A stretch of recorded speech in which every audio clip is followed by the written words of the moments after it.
Welcome back to Inside the Philippines Journals, the channel where we sit with the men who went looking for a second life on the other side of the world, and we let them tell you, in their own words, exactly what it cost them.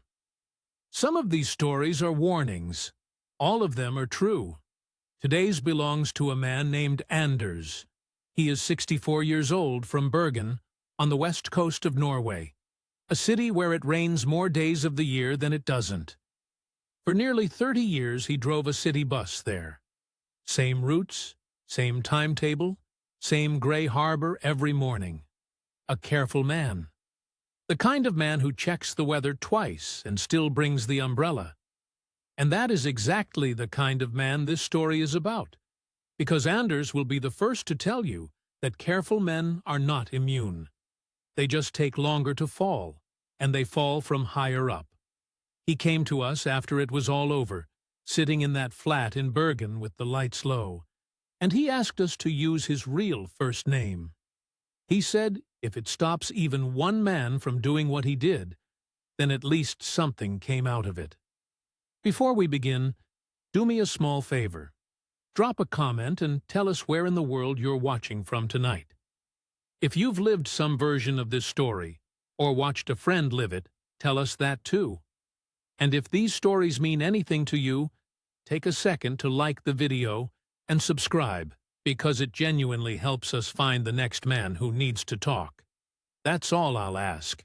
He asked us to call this one what it really was. The red flags nobody warned him about. Except, as you'll hear, somebody did. Several somebodies. He just decided he knew better. Here's his story, in his own words. I want to start with the money, because everyone always wants to know the money, and I would rather say it plainly than have you wondering the whole time. When I began this, I had a little more than 1.5 million kroner. In pesos, that is close to 8 million. In dollars, around 140,000. It was not a fortune to some people. To a retired bus driver from Bergen, it was everything I had, and more money than I had ever held in my life at one time. It came from an accident. I will not make it dramatic. A car ran a red light on Danmarks Plads on a wet January morning, came through the front of my bus, and something in my back was never the same after. I was 59. There was a long process, doctors and lawyers and forms, and at the end of it, the insurance and the settlement together gave me that lump sum and an early pension. So you see, I did not earn that money by being clever. I earned it by being hit by a car. I think that matters later. A man who is handed money he did not expect does not always respect it the way he should. Now the harder part. Around the same time, my mother died, and my family came apart over what she left behind. It was a small house in Osain and a little Haiti, a cabin up by a lake. Nothing grand. But my brother and my sister and I, we said things to each other over that house that you cannot take back. I will not pretend I was the innocent one. I was not. I was angry, and I was proud, and I let a lawyer speak for me instead of speaking myself. By the end, my brother does not answer the phone. My sister sent back the Christmas card unopened, and my daughter, Ingrid, my only child, she took their side, and she stopped speaking to me too. That was almost 4 years ago now. She has children. I have grandchildren I have met twice. So picture it. 61, 62 years old.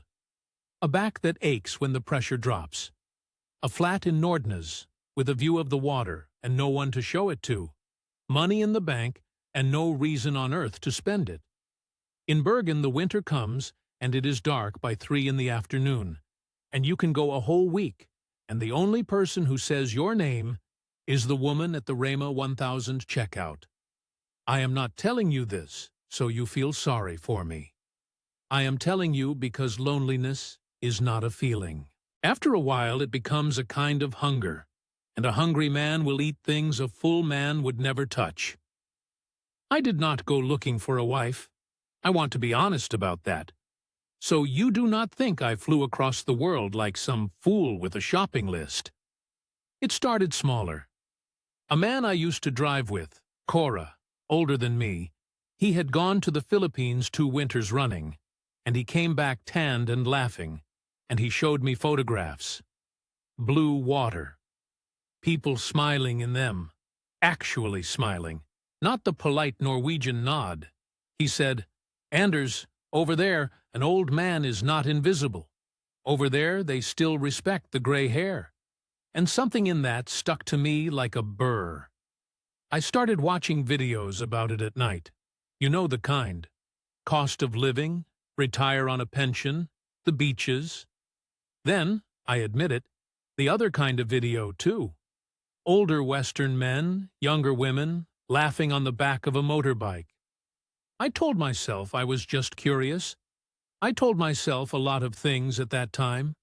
The truth is, I was a lonely man in a dark flat, and the screen was warm, and somewhere in there I made a decision without ever saying it out loud. I was going to go and see for myself. I booked a flight to Cebu for the following October. Bergen to Amsterdam, Amsterdam to Manila, Manila to Cebu. 3 planes and most of 2 days. I remember I bought a new suitcase for it, a good one. And I remember standing in the shop thinking, well, at least someone is glad to have your money. I meant the shop. I did not yet know how true that sentence was going to become. I did not tell anyone I was going. Who would I tell? I locked the flat, I asked the neighbor to check the post, and I got on the first plane. And I will tell you honestly, somewhere over the North Sea, for the first time in a long while, I felt something that was not the gray fog. I thought it was hope. I have had a lot of time since to think about what it actually was. I think it was just the hunger, finally getting up to walk to the table. When I came out of the airport in Cebu, the heat put its hand flat on my chest. I have never felt anything like it. In Bergen, even the summer is careful with you. Here the air was thick as wet wool, and it smelled of diesel, and something frying and flowers all at once, and it was 10 o'clock at night, and still it was like standing in a warm bath. I stood on the pavement with my good new suitcase, and I actually laughed out loud. A man beside me asked if I needed a taxi, and I said yes, before I even looked at him. I had booked a hotel off Mango Avenue, which they call the nightlife street in Cebu City. General Maxilam Avenue is the real name. I did not know that then. I knew nothing. The drive-in was a river of light and noise, jeepneys painted like carnival wagons, whole families balanced on one small motorbike, karaoke leaking out of every open door, a man singing a love song very badly and very happily. I pressed my face nearly to the window, like a child. After the silence of that flat, it was almost too much. It was like the whole city was awake and had been waiting up for me. Of course it had not. But that is how it felt. The first 2 days, I mostly walked and sweated and got lost. I ate at a Jollibee because I recognized the B on the sign, and I was tired. And I remember the fried chicken was very good, and the boy behind the counter called me sir with real care in it. And I thought about Cora, saying an old man is not invisible here. He was right. People looked at me. They smiled. I did not understand yet that a tall old white man walking alone down Mango Avenue is not invisible for the reasons he would like to believe. I was not a person to some of the eyes on me. I was a category. Kano, the foreigner, assumed rich. And, that week, correct. I want to describe those first mornings, because I have gone back over them so many times since, looking for the exact place where I could have turned around. There was a small window in the hotel, and the sun came up over the rooftops at 5:30. Sudden, no long gray Bergen dawn, just dark, and then day. The roosters started before the sun, everywhere. A rooster in a city of 500,000 people. which made no sense to me and delighted me anyway. Church bells, a basketball already thudding on some court below. Karaoke starting up before 9 in the morning, which in Norway would be grounds for calling the police, and here was just a Tuesday. I sat on the edge of that bed with the aircon rattling, and I felt, for the first time in years, that the world was a place that things happened in, and that I was in it. I had spent 30 years watching Bergen go by through a windscreen. Now I was on the pavement, and the pavement was warm, and I was so glad to be there that I mistook the gladness for judgment. Those are not the same thing. A man should never buy anything, or love anyone, in the first flush of being glad to be somewhere.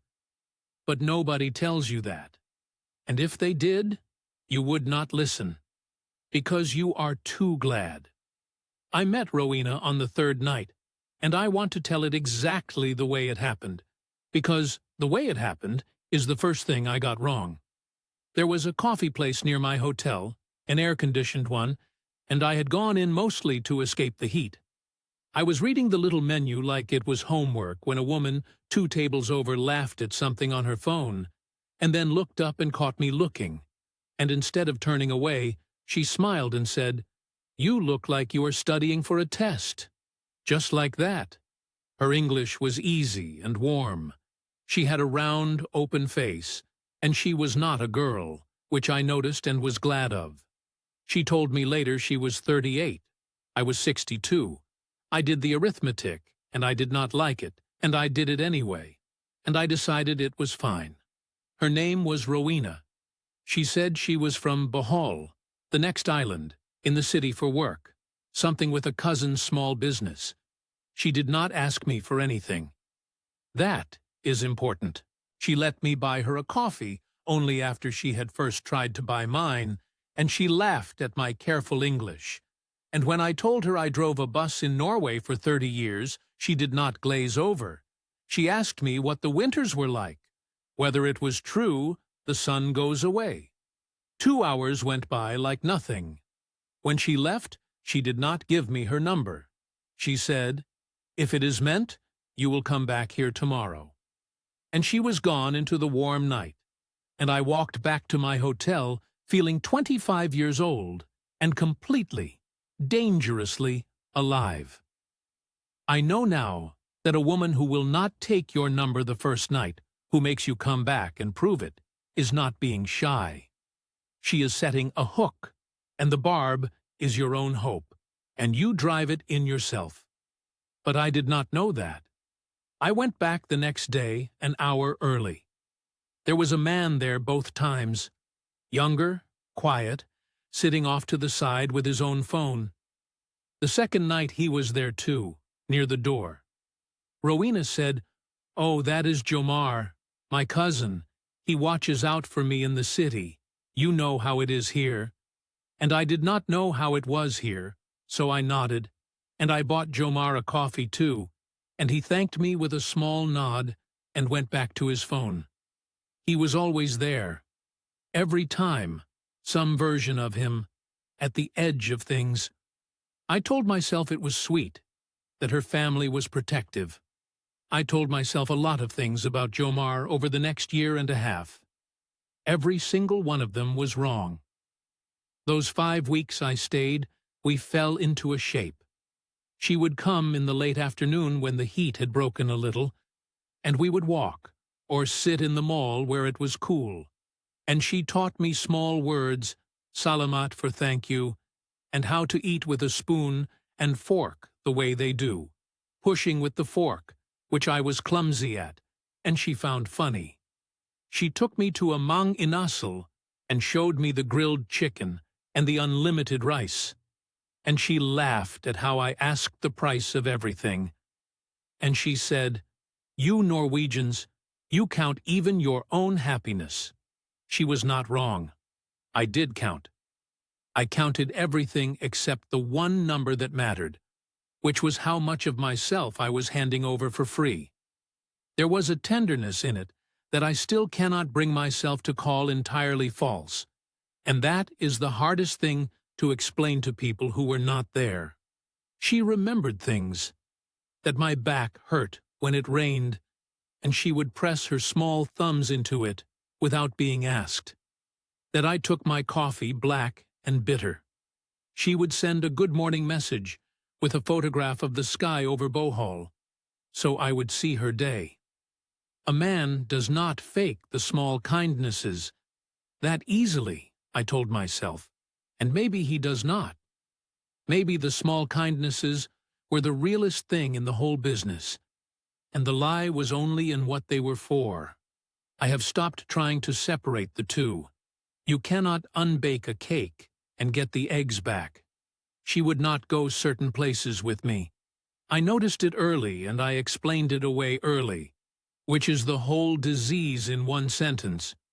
She would meet me at the coffee shop, at a Mang Inasal, at the big SM mall where it was crowded and bright. But when I suggested the nicer restaurants where the other foreign men sat with their young companions, she would make a face and say, "That place is for show-offs," or, "My auntie works near there." It would embarrass me. At the time I thought, good, she is modest, she is not that kind of woman. Now I understand she simply did not want to be seen by the wrong people in the wrong place, because in the wrong place someone might know her, and someone might know what I did not. I extended my flight. I had booked 2 weeks. I stayed 5. I told the airline it was a family matter, which was a joke, only I understood, since I no longer had a family. By the time I flew back to Bergen, I was, in my own careful, measured bus driver way, completely gone. We had not so much as kissed. She had held my hand once, walking through Ayala Mall, and let go before we reached the doors. And I flew home to the dark and the rain, having decided, with the full weight of my careful mind, that I had found the one real thing left for me in this life. I gave that decision my whole self. That was the mistake. Not the plane ticket. The decision. Back in Bergen the mornings were black again, and the rain came sideways off the fjord, but I did not mind it now, because at 6 in the evening my time, which was midnight for her, the phone would light up, and there she was. We spoke every day on Messenger, then on Viber, then on video. Good morning from her when I was going to bed. Good night from me when she was waking. It reshaped my whole day around a small glowing rectangle. I would sit at the kitchen table in Nordnes with my brunost on bread and my coffee, and she would walk me through her day in Tagbilaran, the market, the tricycle ride, the rain there which was warm rain, not this. For the first time in years the flat had a voice in it that said my name. The money did not come all at once. That is what people never believe. They think there is a moment where a woman says, "Send me money," and a sensible man says no. It is never like that.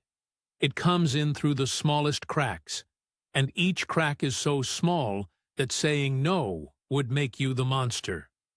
The first was the phone. Her phone screen was cracked. I could see it on the video calls, this spider web across her face, and it bothered me more than it bothered her. I said, "Let me buy you a new one, please. It is nothing to me." And it truly was nothing to me. A decent phone there, maybe 15,000 pesos, call it 3,000 kroner. She refused twice. She actually refused. That is what got me. When she finally agreed, she cried a little and said, "No man had ever." And I felt like a king. The first want you to hear how cheap it was to make me feel like a king. 15,000 pesos. Then it was the load, the phone credit. Small amounts through Gcash so we could keep talking. A few hundred pesos here and there. Nothing. Truly, nothing. Then her cousin's little business had a slow month, and she was embarrassed to ask, "But could I help with the rent on the stall? 12,000 pesos, about 2,300 kroner." and I sent it before she finished the sentence. Each one alone was nothing. I want to be very clear, because this is the trap, and I walked into it wide awake. No single payment was ever large enough to be worth a fight. It was only large when you added them up, and I was careful about everything in my life, except adding them up. By the time I flew back for the second visit, that December, I had sent her, in dribs and drabs across 2 months, something like 180,000 pesos, around 34,000 kroner. Phones and load and the stall and a little for her mother's medicine and pasalubong, the gifts you are expected to bring, and money so she could take days off work to be with me. I did not think of it as 180,000. I thought of it as 12 small kindnesses. That is the accounting a lonely man does. The second visit is when she took me to Bohol to meet the family, and I need to describe that day carefully because it was the most important performance of the whole thing, and I gave it a standing ovation. We took the fast ferry from Cebu to Tagbilaran, 2 hours across water so blue it did not look real to a man from the North Sea. Then a jeepney and a tricycle inland past the rice to a barangay near Loe, where her people had land. And they were all there, all of them. The mother, Nanay Feli, small and sharp-eyed, who took my face in both her hands. The father, Tatay Ernesto, quiet, who showed me his fighting cocks. Aunties, a swarm of children, a long table under a tarpaulin, a whole pig that had been cooking since dawn, lechon, the skin like glass. They had killed a pig for me. Do you understand what that does to a lonely man? They sang. Someone had a karaoke machine, and Nanay Feli sang a song and cried, and pointed at me, and Rowena translated that she was thanking God for sending a good man to her daughter. I sat at that table with grease on my fingers and a warm San Miguel in my hand and children climbing on me, and I thought, this is what I lost in Bergen. This is a family. And I could feel my eyes stinging, and I let them, and every single person at that table saw exactly what I was feeling, because I was the only one there who did not know it was a play. Even the pig was a cost, I understand now. Even the pig went on the invoice eventually, one way or another. And Jomar was there, at the far end, holding a small child on his knee. I did not think about it. Why would I think about it? He was the cousin who watches out for her. Everybody has a Jomar. There was one moment. When we arrived, a neighbor woman had called out something to Rowena in Bisaya, laughing, and Rowena's face went hard for just a second before she laughed it off and steered me away. I asked what the woman said. She said, "Oh, she is a gossip. Ignore her." I think about that neighbor a lot. The way Rowena's hand tightened on my arm. Should have asked more. Did not. There is a whole other version of my life sitting in the answer that woman would have given me, and I walked right past it toward the lechon. That was the trip I gave her mother 50,000 pesos for what they called an old debt on the land.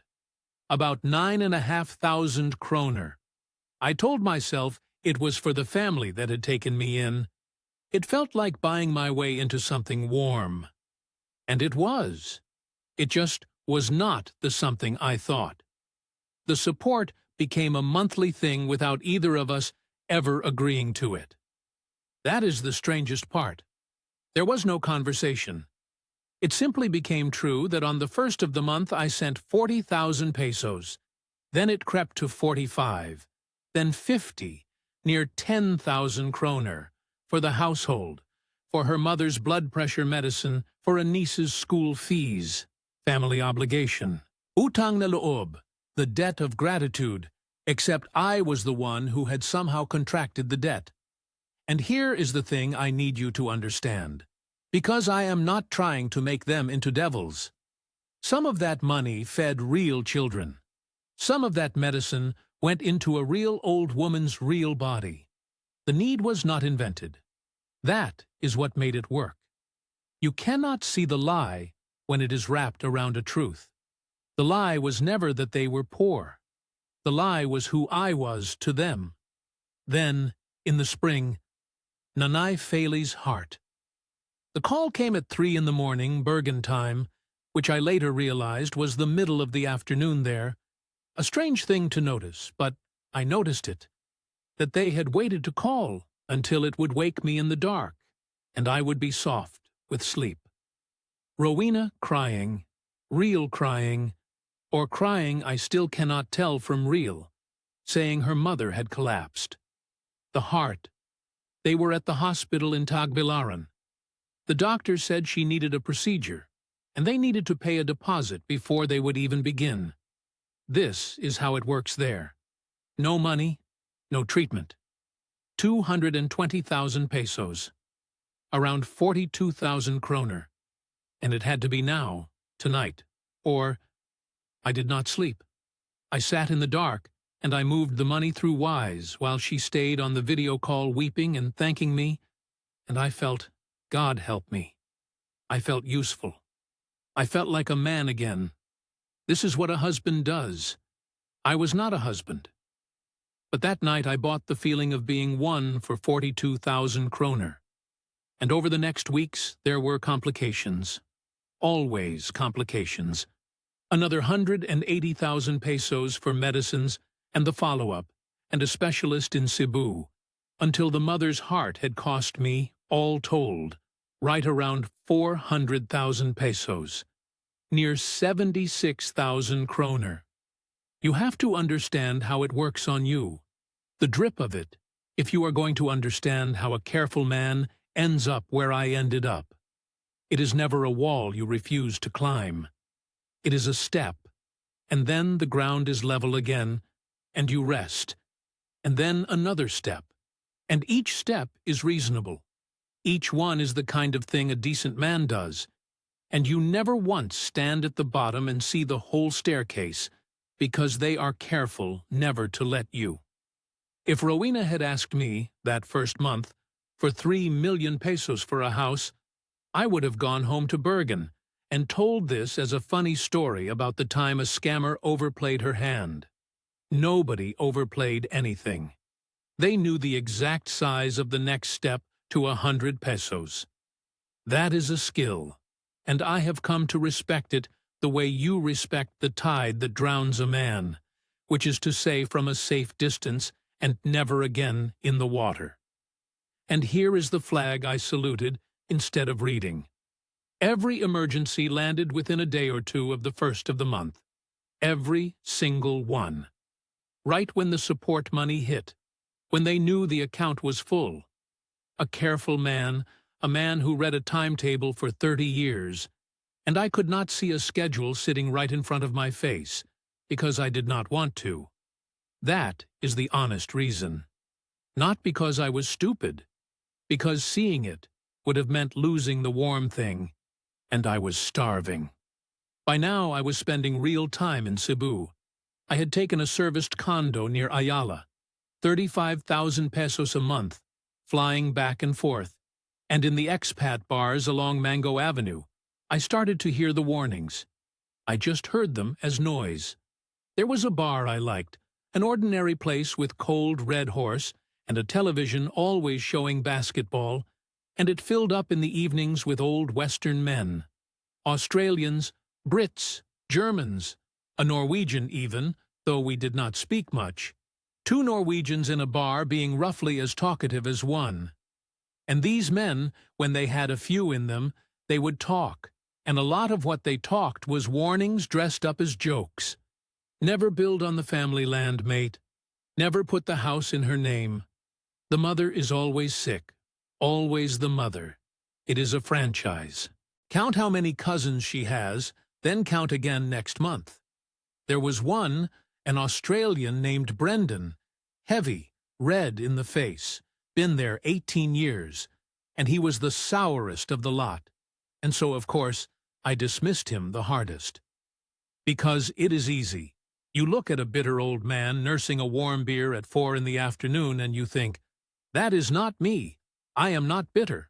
I found the real thing. This one is just angry that his did not work out. That is what I thought about Brendan.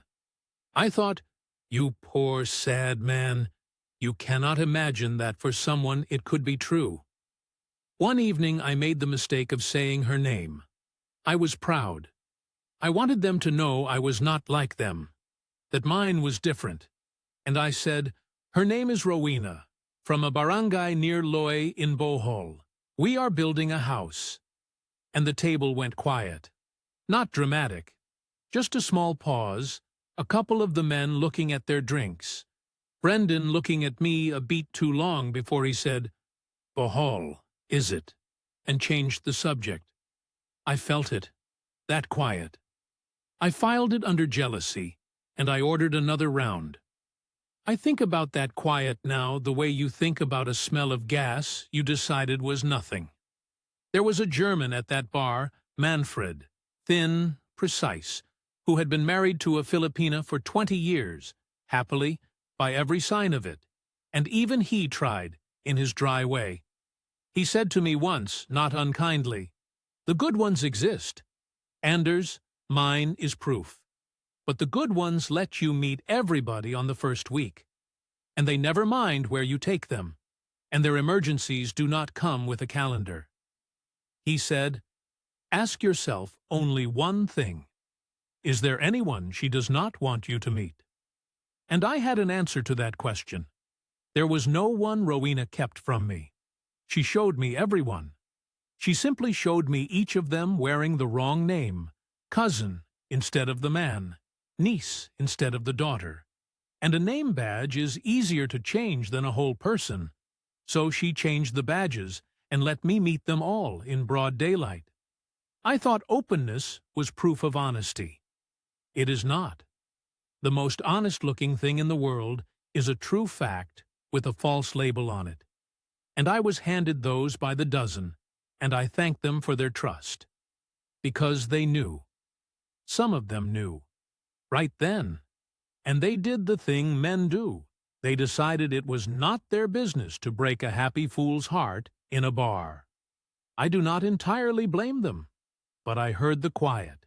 I just refused to read it. And by then, I had already decided to do the one thing every one of those bitter, correct old men had told me never, ever to do.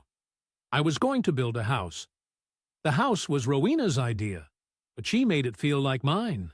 That is a skill, and I did not appreciate it until much later. She did not say, build me a house. She said, over many weeks, small things. That her family had land, but the old house leaked, and Nane Feli's chest was bad in the wet season. That if there was ever a proper house, we could all be together when I came. No more hotels. A real home for our life. She would say our life, and my chest would do something. She let me arrive at the idea myself, and then thank her for allowing it. I proposed the house to her. Imagine that. I talked her into letting me spend my money. Now, I was not a complete fool about the law. I had read enough of those late-night videos to know the one hard rule. A foreigner cannot own land in the Philippines. It is in their constitution. I raised it. Actually, I want that on the record. I did raise it. And they had the answer ready, smooth as a stone in a river. The land was already Tatay Ernesto's, titled to him, so no problem there. And the house we would build on it, the structure itself, we would put in Rowena's name, so that as my wife, she would be secure if anything happened to me. As my wife. We were not married. There was always a reason the marriage was a few months off. Her annulment from a first marriage was still going through the courts. These things take years there. But soon. So the land was her father's, and the house was hers, and I was the one thing on that property with no name on any paper anywhere. I built a house I could be legally removed from by any adult in that family on any afternoon they chose, and I signed on to it gratefully.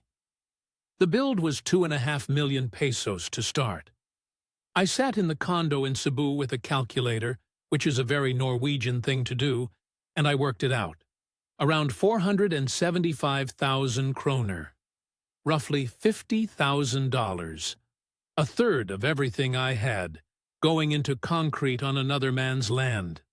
And I did it.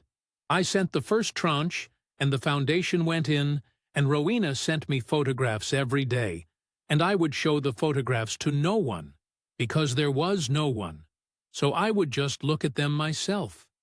My house, my family's house, it went to 3 million before it was done. It always does. The price of cement went up. There was a permit. The barangay captain needed something. A retaining wall nobody had mentioned. Appliances, furniture, a generator because the power failed. Every message came with a photo of progress and a number attached, and by now the numbers did not even shock me. I had gone numb to my own money. 3 million pesos, near 570,000 kroner, into that house. And while the house was going up, the business idea arrived, because of course it did. A house is a hole you pour money into once. A business is a hole you can pour into forever. Jomar, the cousin, it turned out, knew all about the multicab and passenger van routes, the little public transport vans that run the roads between the towns. There was money in it, steady money, a good investment, something for our future, so I would not have to keep sending from Norway. Don't you want us to stand on our own, Anders? We would buy 2 vans and put them on a route, and Jomar would manage them since he knew the drivers and the routes and the officials, the vans, the franchise line, the capital to start. It came to about 1,200,000 pesos, around 228,000 kroner, and the vans, for reasons that were explained to me with great patience about local permits, and how a foreigner cannot hold the transport franchise, were registered in Jomar's name. I want you to hear that, and I want you to hear how it sounded to me at the time, because they are 2 different things. What it was, I bought 2 vehicles and handed the ownership papers to the boyfriend. What it sounded like, a sensible arrangement to work around the foreigner rules, done by family, for our future. I even shook Jomar's hand on it. I bought the man who was sleeping with my woman a pair of vans and thanked him for helping. I should tell you what it felt like to walk through that house when it was finished, because that is the memory that costs me the most, more than the money. And I have had to make my peace with why. Rowena took me through it room by room, holding my arm. And there was a room she said was ours, with a real bed and a ceiling fan, and a window that looked out over the rice toward the hills. And there was a room for when Ingrid might visit, she said, my daughter, whom she had never met and never would. And I stood in that empty room that a stranger had imagined for my estranged child, and I had to go outside so no one would see my face. That was the moment she owned me completely. Not with a peso, with a room. She had understood, better than I had ever said it, that the hole in me was shaped like a family. And she built a house around the exact shape of it, and charged me 3 million pesos for the privilege of standing inside my own loneliness made solid. I have to hand it to her. It was the finest thing anyone had done for me in 10 years. And it was a set. It was a stage. And I paid to build the stage. And then I paid the actors. And then I bought the tickets. And I would have kept coming to that show every night for the rest of my life if Brendan had not finally pulled the curtain down. The cracks started small, the way the money had. The vans never seemed to make a profit. There were always repairs, a fine, a slow month, a driver who stole, and never once a peso coming back to me. When I asked to see the numbers, Rowena would get tired, would say I did not trust her family, would go quiet for a day, and I would apologize. She was away more.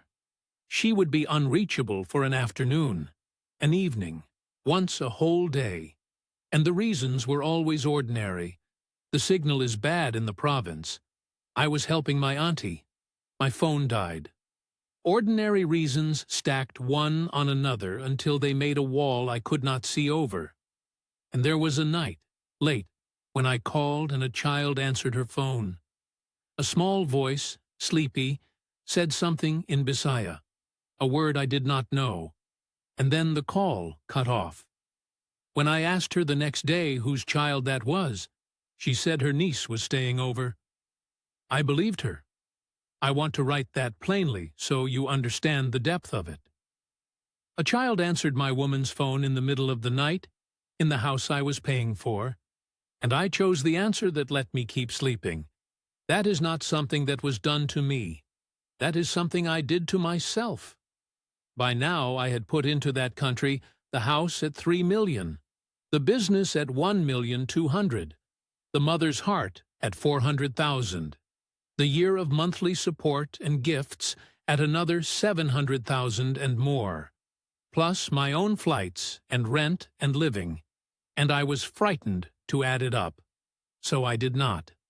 A man who was hit by a car and given a fortune he did not respect had nearly poured the whole thing into another family's land, and told himself every step of the way that this was love, and this was family, and the bitter old men in the bar were simply too broken to recognize the real thing when they saw it. The real thing. I keep using those words. I used them like a shield. And the trouble with a shield is you cannot see over the top of it either. The end came from Brendan, the sour Australian I had been so proud not to be.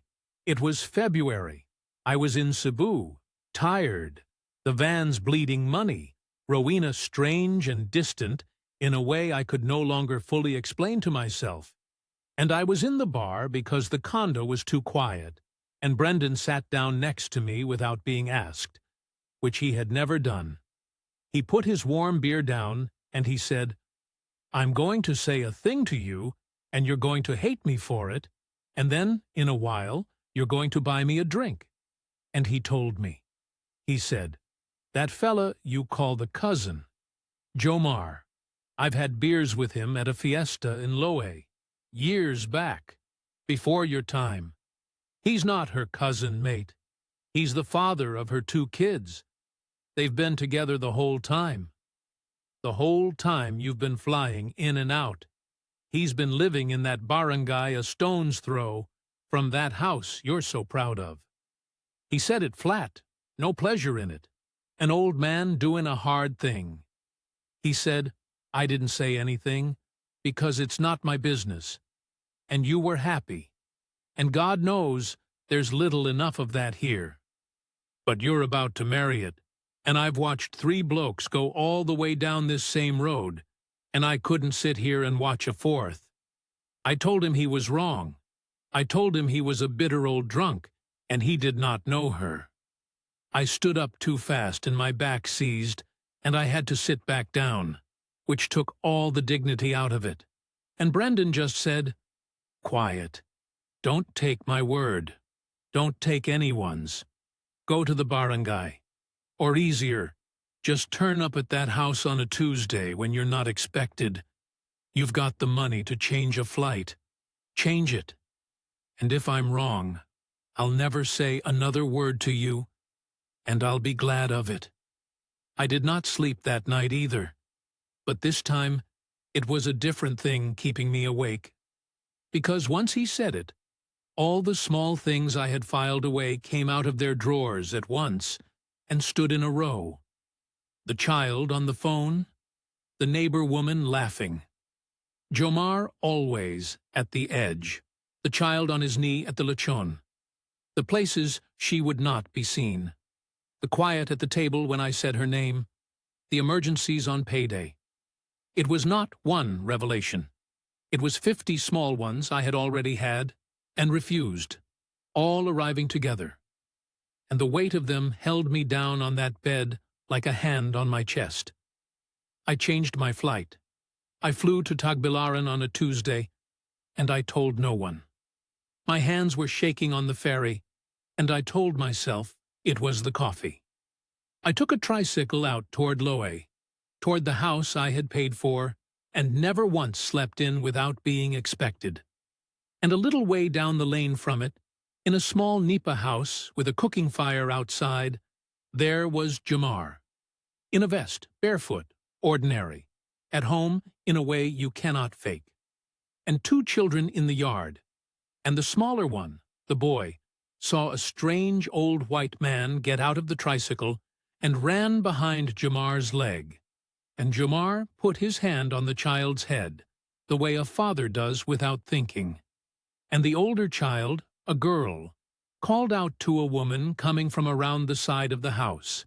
And the woman was Rowena, and she was carrying a basin of washing on her hip, in old clothes, her hair down, and for 1 second before she saw me, she was simply a mother at home, with her family.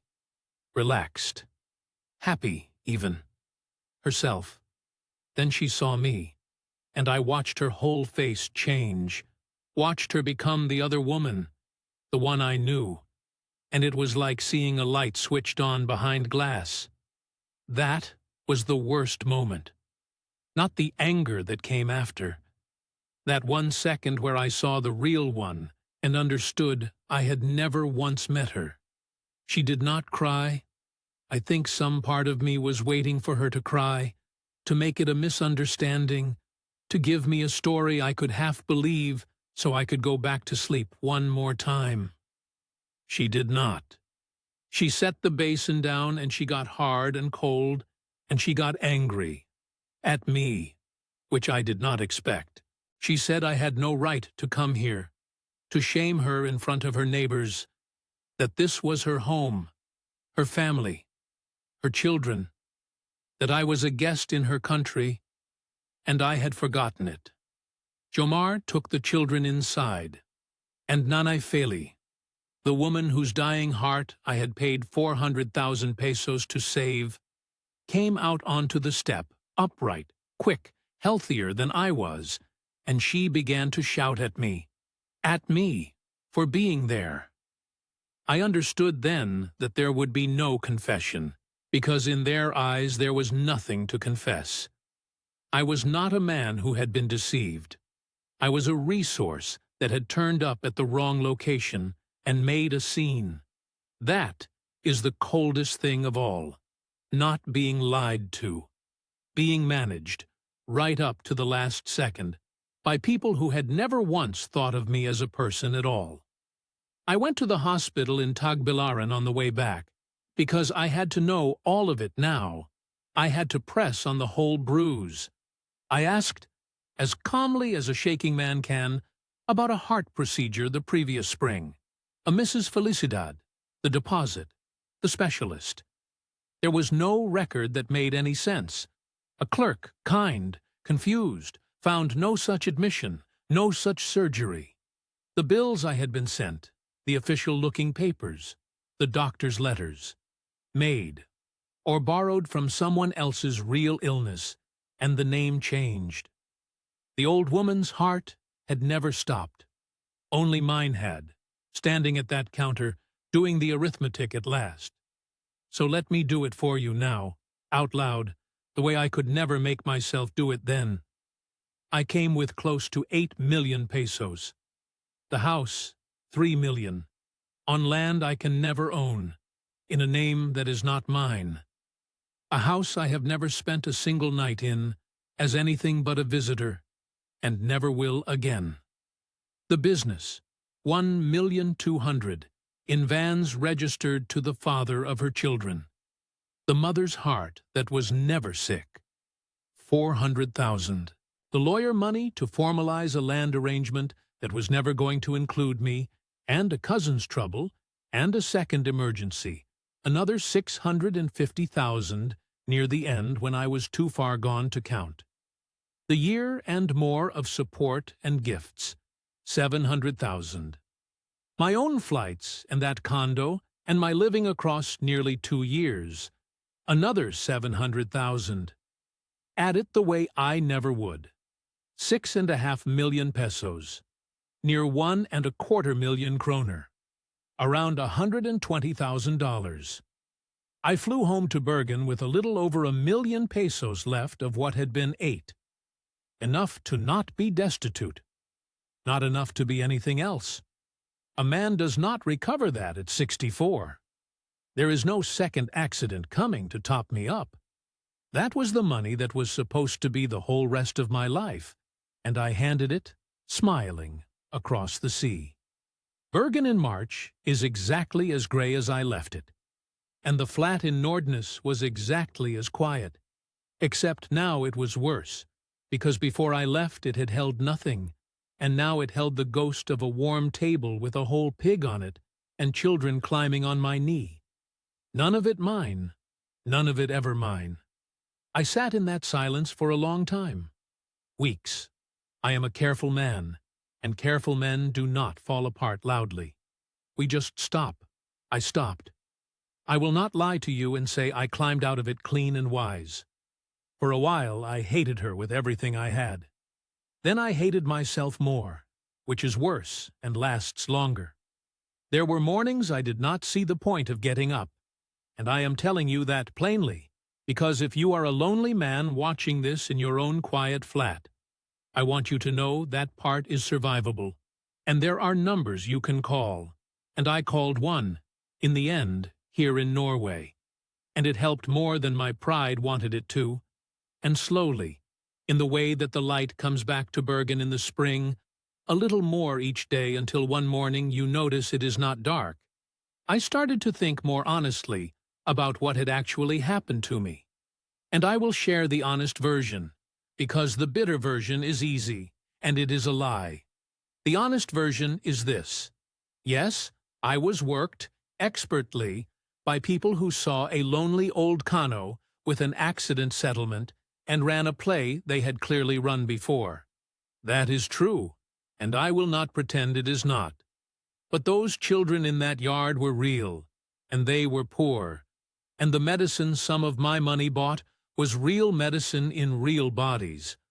Poverty makes people do things that a full stomach would be ashamed of, and that is not the same as evil, even when it lands on you like evil. I have thought a great deal about whether Rowena ever felt anything for me at all, and I have decided I will never know, and that not knowing is its own kind of answer. Maybe there were minutes of it. Maybe the thing she felt for me and the thing she was doing to me lived in her at the same time and never once fought. I have had to let that go. But here is the part one own, and it is the whole part that matters. Nobody dragged me. Every peso I sent. Every warning I had. Brendan told me. The quiet in the bar told me. A neighbor woman laughing told me. A child on the phone at midnight told me. My own careful, timetable-reading mind that could spot a schedule in the dark told me every first of the month. I heard all of it. I turned the volume down myself, because the silence in that flat in Nordnes had made me so hungry that I would rather be fed a lie than eat alone one more winter. The Philippines did not do this to me. My loneliness did, and I brought my loneliness with me in my good new suitcase, and I would have been vulnerable to it in Manila or Bergen or on the moon. People ask me, the few who know, whether I would warn a younger version of myself and whether he would listen. And I have to be honest, because this whole thing is worth nothing if I am not. I do not think he would have listened, and that is the frightening part. That is the part one want you to sit with if you are lonely tonight. It was not information I was missing. I could have recited every rule. Never build on the land. The mother is always sick. Count the cousins. I knew them. I could have taught the seminar. Knowing was never the problem. The problem was that I wanted the warm lie more than I wanted my own money, more than I wanted the truth. more, God forgive me, than I wanted to keep the last of what my life was supposed to be. You cannot fix that with a fact. A drowning man does not need a lecture on water. He needs to not be in the water in the first place, and I put myself in the water, in my good new suitcase, and swam out past where I could stand, because the shore behind me was so empty. So if there is one thing, it is this, and it is not clever, and it will not sound like enough. Do not go looking for a person to fill the silence. Fill the silence first, at home, with anything, with a neighbor, with a phone call to the family you are too proud to call, with a dog, with strangers at a bar in your own cold city. Do it before you buy the plane ticket, because you cannot outrun the emptiness by flying toward warmth. It sits in the seat next to you the whole way, and it gets off the plane when you do, and it is the thing, not the woman, that signs every check. I have written to Ingrid, my daughter. Just once, no money in it, no excuses, only that I was sorry for the man I had been in the business with the house and the hitta, and that I understood if she did not answer. She has not answered yet, but she read it. It says delivered and seen. That small gray word, seen, means more to me now than the whole 8 million did. And if I had understood that 2 years ago, I would still have my life in the bank. It was never money I was missing. I knew that the whole time. I just went looking for the cure, 8,000 kilometers in the wrong direction. That is my story. I do not want your pity. I would take, instead, that you learn the cheap way what I learned the most expensive way there is. That's where Anders leaves it, and I don't think there's much any of us can add to a man who has done his own accounting that honestly. I want to be careful with the ending here, because it would be the easy thing to close this by telling you the Philippines is a trap, and every warm table is a con, and that is not what Anders told us, and it is not true. There are real marriages that came out of that country, and real love and real families. And there are Filipino families who would be insulted to their bones by the suggestion that obligation and affection cannot live in the same house. What broke Anders was not a place, and it was not a people. It was a lonely man who found people willing to sell him the one thing he could not buy, and who kept buying long after a colder heart would have stopped, because the alternative was going back to the silence. Poverty and desperation are not the same as malice, even when the bill they hand you looks identical. And the bitter old men in the bar, the ones he was so proud not to be, some of them turned out to be the only ones who told him the truth. That is worth sitting with.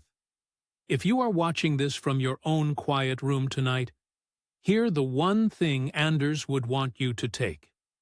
The red flags are almost never hidden.